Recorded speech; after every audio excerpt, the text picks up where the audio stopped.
नमस्कार दोस्तों, मैं पवन विश्वकर्मा आज फिर एक नया लेसन लेकर हाजिर हूँ आपके पास। यहाँ पर आप देख रहे हैं ये लास्ट है और ये लास्ट का जो ऊपर का पार्ट है ये कोन कहलाता है और ये बैक कर्व है और इसके नीचे हमारे पास इसको जो जॉइंट होता है इसको फेदर एज बोलते हैं और बैक पार्ट में हमारे पास ये जो पॉइंट है इसको सीड पॉइंट बोलते हैं। इस पूरी प्लेट को हम सीड प्लेट बोलते हैं और ये हमारा नीचे का जो पार्ट है उसको बॉटम पार्ट बोलते हैं लास्ट का। और ये हमारा आउटर बॉल पॉइंट है, ये इनर बॉल पॉइंट है और आगे की तरफ हमारा टो पॉइंट होता है। टो पर दो पॉइंट होते हैं, एक हाईएस्ट टो पॉइंट और ये यहाँ पर हमारा वैम्प पॉइंट है। और वैम्प पॉइंट के आगे अगर आप देखेंगे, अब ये हम लास्ट पर मास्किंग करेंगे, इसी लास्ट पर। और इस वैम्प पॉइंट के अब यहाँ पर हमारा इनस्टेप पॉइंट है और इस पूरे पॉइंट को आप जानते हैं कौन बोलते हैं। वैम्प पॉइंट से हमारी सारी चीज़ें यहाँ पर डिफाइन होती हैं और ये हमारे सारे पॉइंट्स मैंने आपको डिक्लेयर कर दी। ये बैक हाइट के लिए हमारे पास मार्क दिया था, एक पिन अप हमने का रखा था। सबसे पहले हम मास्किंग टेप लेंगे। हम कोशिश ये करेंगे 1 इंच का मास्किंग टेप लें कि अगर आप चौड़ा मास्किंग टेप लेते हैं तो वहाँ पर होता क्या है कि वो एरिया ज़्यादा कवर करता है और छोटे छोटे रिंकल्स आते रहते हैं। तो सबसे पहले हम देखेंगे कि हम बैक से आगे की तरफ लगाएंगे और पूरी जो मास्किंग है वो एक ही डायरेक्शन पर करेंगे। और यहाँ पर सबसे पहले हम लेते हैं मास्किंग टेप और फ्रंट साइड में टो से और कोन तक एक सिंगल पीस स्ट्रेट जिसको सेंटर पर हमें पेस्ट कर देना है। 50% सेंट्रल लाइन से लेफ्ट और सेंट्रल से राइट, यानी इनर और आउटर की तरफ होना चाहिए। और इस तरीके से हम टेप को काट देंगे और टो पे थोड़ा सा कोशिश ये करेंगे कि हम इसको थोड़ा सा स्ट्रेच करके लगाएं जिससे हमारी जो मास्किंग पे है वो रिंकल कम से कम हो या बिल्कुल भी ना हो। अब देख रहे हैं कि हमने यहाँ पर टो पर हमने थोड़ा सा स्ट्रेच करके लगा दिया और पूरा लास्ट पर हमने इसको पेस्ट कर दिया है। तो ये हमारा फ्रंट का लग गया। इसी तरीके हम बैक में भी लगाएंगे। यहाँ पर सेंट्रल कोशिश ये करेंगे जो हमारा सेंटर लाइन है तो सेंटर लाइन से 50% अप्रॉक्स लेफ्ट और 50% राइट दोनों तरफ ये होना चाहिए। तो इस तरीके से हल्का सा आपको खींचना पड़ेगा जिससे हमारे जो रिंकल्स है वो रिलीज हो जाएं। तो रिंकल्स नहीं आने चाहिए पूरी मास्किंग में। आपको कोशिश ये करनी है, माइनर से आता है तो उससे बहुत बड़ा इशू नहीं है, बट कोशिश ये करेंगे कि हम यहाँ पर रिंकल मैक्सिमम टाइम निकाल दें। अब ये हम बैक से फ्रंट की तरफ, अब हम लास्ट को ऐसे रख लेंगे, थोड़ा सा क्रॉस सेक्शनल रखेंगे, मतलब आगे की तरफ यहाँ पर देख रहे हैं हमने टेप को थोड़ा सा चढ़ा कर रखा है और ये आधा टेप आपको कवर करना है सेकेंड मास्किंग में।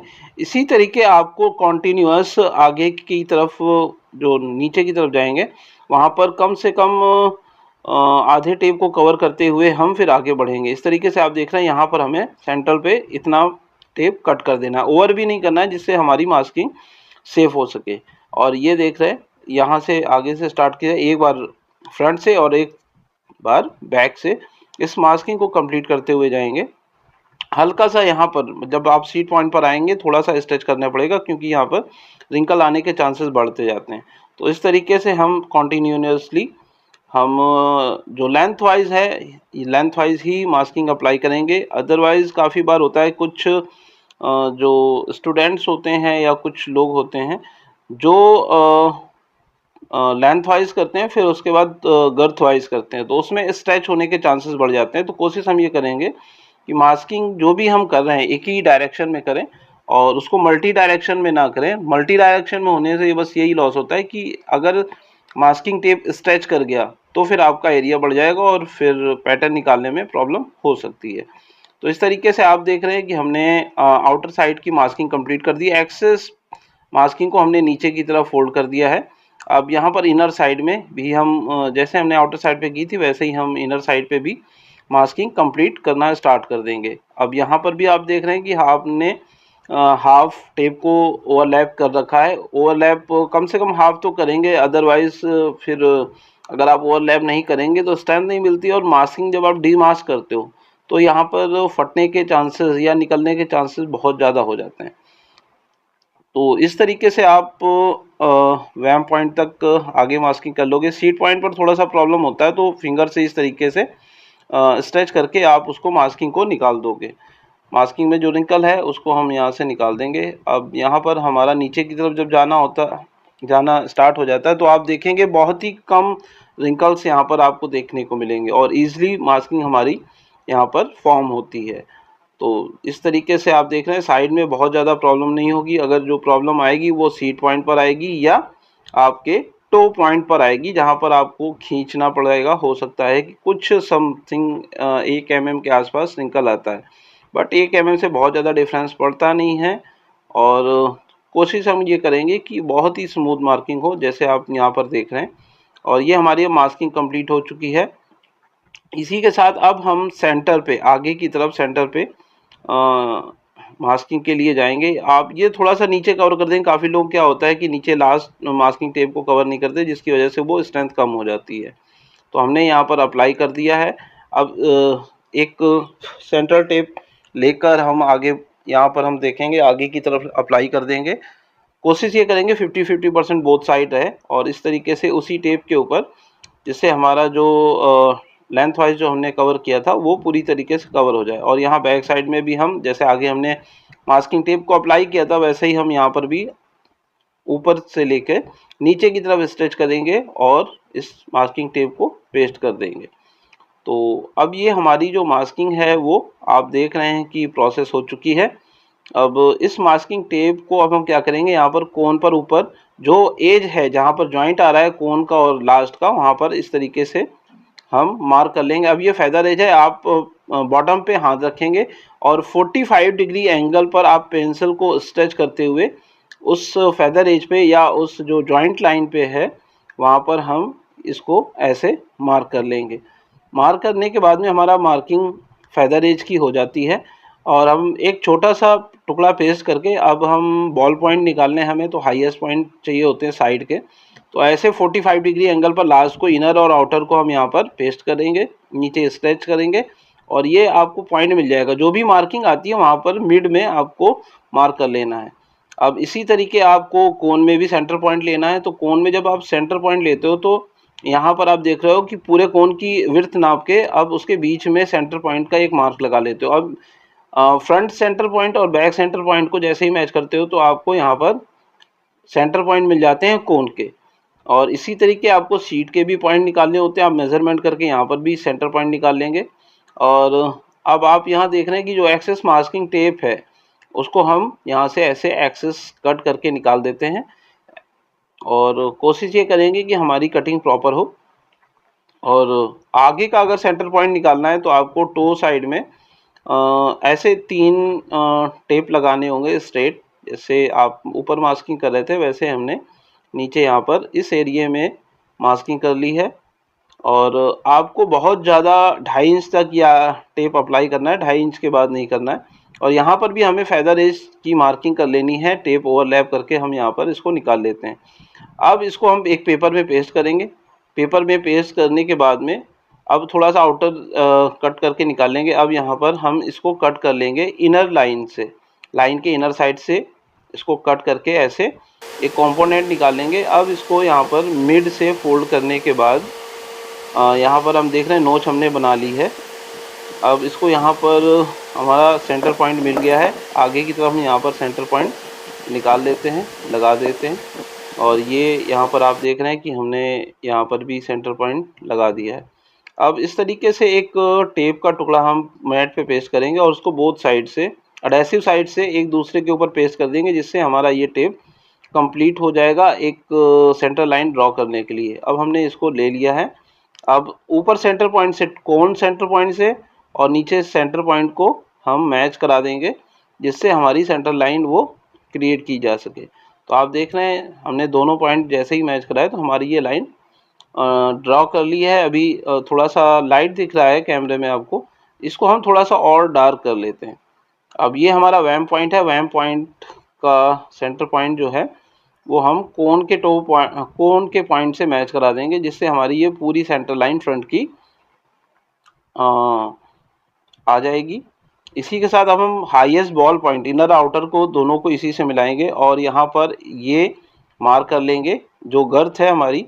इस गर्थ को हम देख रहे हैं कि हमने मार्क कर लिया है। अब बैक सेंटर लाइन को भी हमें इसी तरीके से मेज़र करना है। सेंटर पॉइंट से, टॉप सेंटर पॉइंट से बॉटम सेंटर पॉइंट मिलाकर टेप को पेस्ट कर देना है और यहाँ पर हमें ऐसे ट्रेस कर लेना है, जिससे हम अब हमारा इनर और आउटर हम बना सकेंगे। अब इसी के साथ हम फ्रंट सेंटर लाइन से कट करेंगे और फ्रंट को पूरा यहाँ तक लास्ट एज तक ले जाकर अब बैक लाइन को भी ऐसे ही हम कट करेंगे नाइफ से, जिससे प्रॉपर हमारा इनर और आउटर हम यहाँ पर निकाल सकें। तो अब इसी के साथ पेंसिल से हमारा जो बैक हाइट पॉइंट है, जब हमने दिया हुआ था पिन लगा हुआ था, वो हम लगा लेते हैं। अब यहाँ पर जो एक्सेस मटेरियल है, जो हमारे पास एक्सेस मास्किंग टेप है, उसको हम निकाल देंगे यहाँ से ऐसे कट करके। आप चाहे तो बाद में भी निकाल सकते हैं, बट थोड़ा सा यहाँ पर इजी हो जाता है जब हम बॉटम की मास्किंग करते हैं। तो इस तरीके से आप देख रहे हैं कि एक्सेस जो हमारे पास मास्किंग टेप है वो हमने यहाँ से निकाल दिया है।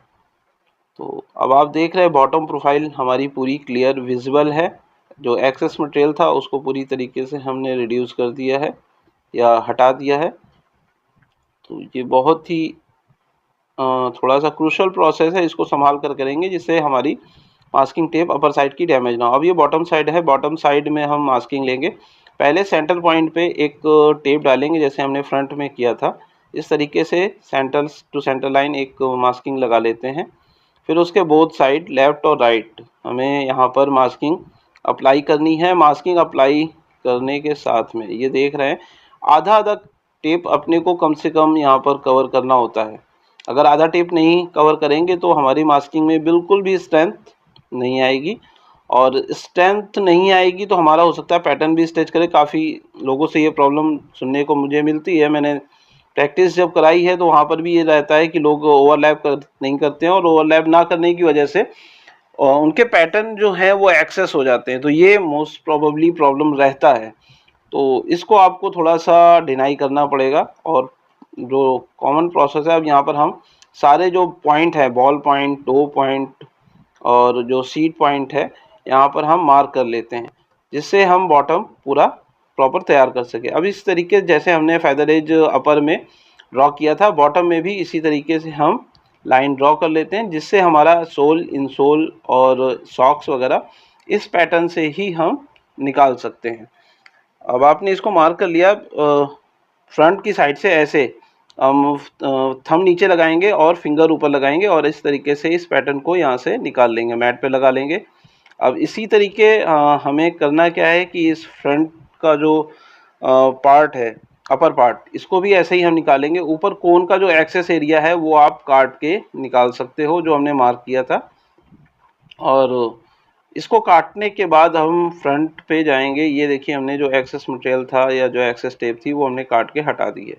तो हम यहाँ पर सेंटर कट लगा चुके थे पहले ही। अब हम यहाँ से फ्रंट से थोड़ा सा रह गया है, अब हम टेप को निकालते हैं और ऐसे धीरे धीरे पहले सेंटर से निकाल लेंगे, क्योंकि सेंटर अब फिंगर्स ऊपर होंगी। थंब जैसे हमारे देख रहे हैं, हम थंब को इस तरीके से आगे निकाल देंगे। थंब नीचे रहना ही चाहिए जिससे हमारा पेपर पे या मास्किंग टेप पे प्रॉपर सपोर्ट बना रहे। अब ये हमने टेप निकाल दिया है और यहाँ पर हमने इसकी प्रोफाइल लिख दी। आउटर साइड से हमने निकाला है लास्ट का नाम और साइज़, ये दोनों हम यहाँ पर मेंशन कर देंगे। आप डेट भी कर सकते हैं। और इसी तरीके से हम इनर को भी जस्ट यहाँ से डीमास्क कर लेंगे।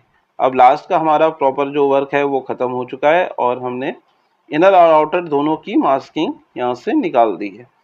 अब यहाँ से यहाँ पर भी हम इनर पे भी मार्क कर लेंगे उसी तरीके जैसे हमने 40 नंबर मार्क किया था। अब लास्ट का साइज़ और नंबर भी आप डाल सकते हैं। कभी कभी इंडस्ट्री में या कोई बायर जो होते हैं वो लास्ट का नंबर भी वहाँ पर इमीडिएट डलवा देते हैं। तो ये अब हमारी जो मास्किंग है वो डीमास्क हो चुकी है। इसके नेक्स्ट लेसन में अब हम जाएंगे आपको मीन फॉर्म बनाने के लिए, जिससे आपको काफ़ी यहाँ पर हेल्प मिल सकती है। Thank you. और अगर आपको मेरा वीडियो अच्छा लगा हो तो चैनल को लाइक करिए, सब्सक्राइब करिए और फॉरवर्ड करिए।